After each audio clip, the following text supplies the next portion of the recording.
Beaucoup, Monsieur Dussopt. Pour le groupe de la France Insoumise, la parole est à Monsieur Éric Coquerel. Monsieur Coquerel, vous avez la parole pour 5 minutes.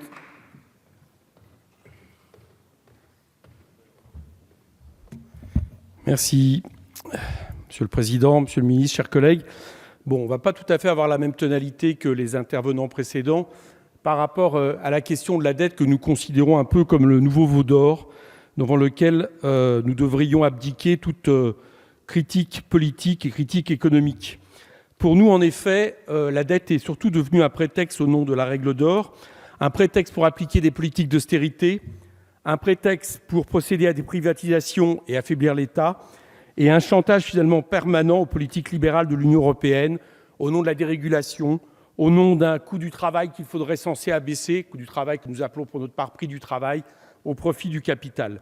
Notons déjà une chose, vous parlez de baisse des dépenses publiques, mais une des vraies raisons de la dette, depuis des années dans ce pays, c'est le fait que nous avons sciemment abaissé les recettes de l'État.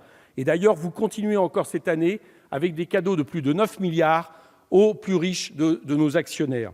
C'est donc d'abord comme ça qu'il faut examiner la question de la dette. En Europe, puisqu'il en est question, dans le programme que nous examinons, la dette est une véritable camisole des peuples avec l'accord et la participation pleine et entière du gouvernement français. Il est en effet inadmissible que la France, comme l'Allemagne, ait tiré profit de la fuite des prêteurs vers les pays les plus riches de la zone euro au moment de la crise grecque, diminuant ainsi les taux d'intérêt. Il est inadmissible que la Banque centrale européenne et les banques centrales, dont la Banque de France, de la zone euro, aient accumulé 7,8 milliards de profits sur le dos de la Grèce dans le cadre du programme SMP entre 2010 et 2012, comme l'a récemment reconnu dans une lettre Mario Draghi. Et comme ça a été dit tout à l'heure par ma collègue Valérie Rabault, soulignons que depuis 2015, c'est-à-dire le plan d'interruption de l'aide à la Grèce, la France, là aussi, a accumulé quelque 1,164 milliards d'euros sur le dos de la politique d'austérité en Grèce. Monsieur le ministre, vous parlez de succès de la politique menée en Grèce, mais c'est une plaisanterie. La Grèce, aujourd'hui, est exsangue économiquement.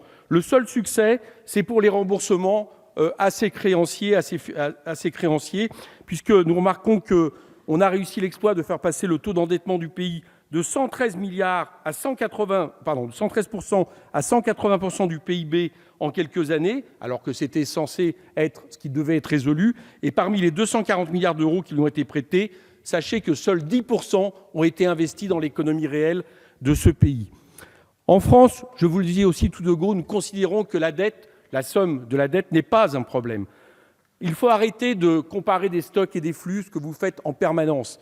Nous devons comparer le montant de la dette par rapport au nombre d'années de remboursement sur les marchés, qui est en gros un peu plus de 7 ans aujourd'hui, et qui ramène en réalité le pourcentage par rapport au PIB du coût de la dette à 12% et non pas aux chiffres que vous annoncez en permanence. Deuxièmement, arrêtez le déclinisme.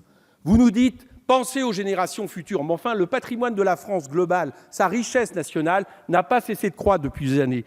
Aujourd'hui, elle est de 13 585 milliards d'euros. C'est ça la richesse de la France. Arrêtez de considérer et de laisser croire que ce pays est ruiné. Quand, par exemple, il y a des programmes publics-privés comme le Lyon-Turin, dont j'espère qu'il va rendre l'âme définitivement, constatons que les financiers, les assurances demandent quoi? Elles demandent toujours la garantie des États, que ce soit la France ou l'Italie, bien plus que la garantie d'institutions financières privées, tout simplement parce que les États sont stables et, comme je viens de vous montrer, ils sont très riches par rapport à ce qui a été dit. Deuxièmement, oui, la vraie question qui vaille, c'est à quoi sert la dette?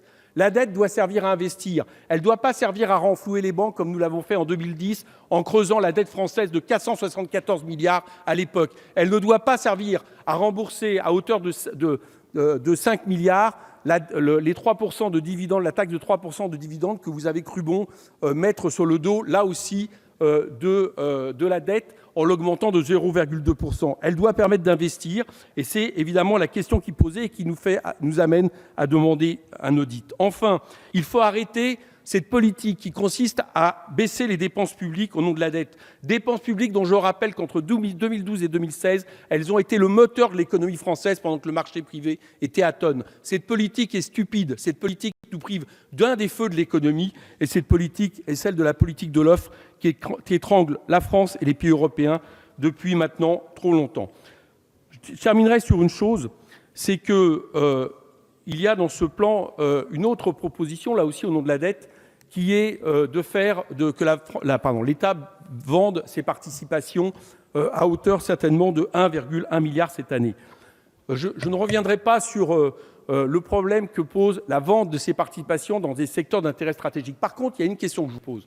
C'est que comment justifier que la France va vendre des participations pour les mettre dans un fonds d'innovation et ne toucher en réalité pour ces fonds d'innovation que les intérêts, soit à peu près 200 à 300 millions d'euros sur les 10 milliards que l'on veut placer, vu les taux d'intérêt aujourd'hui, alors que la rente, c'est-à-dire les actions que nous avons dans ces sociétés, rapportent plus que les intérêts que l'on mettrait dans ce fonds d'innovation. C'est une très mauvaise politique, là en l'occurrence, et qui appauvrit l'État et qui appauvrit notre poids stratégique dans les industries, ce qui est évidemment nécessaire.